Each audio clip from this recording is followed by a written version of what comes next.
3 நாள் ஹாஸ்பிட்டலில் அதான் டாக்டர் நர்ஸும் பார்த்துப்பாங்க, அதுக்கும் சேர்த்து தான் பில்லு அப்படின்றாவோ.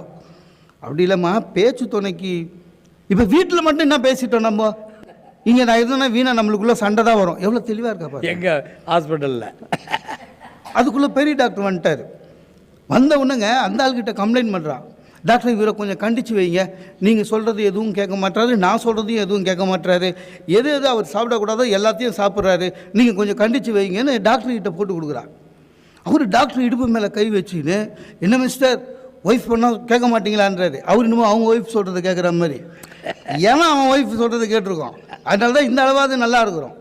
ஆனால் நான் ஒன்றும் டாக்டரை கோச்சிக்க மாட்டேங்க, எனக்கு டாக்டரை பற்றி தெரியும். டாக்டர் சாமி 2 பேரும் ஒன்று மாதிரி. சாமிக்கு கோபம் வந்ததுன்னா நம்மளுக்கு வியாதியை கொடுத்து டாக்டர்கிட்ட அனுப்பிச்சிடுவார். டாக்டருங்களுக்கு கோபம் வந்ததுன்னா ட்ரீட்மெண்ட் கொடுத்து சாமிக்கிட்ட அனுப்பிச்சிடுவானுங்க. அதனால் அவங்களெல்லாம் நம்ம கோச்சிக்கிறது இல்லை.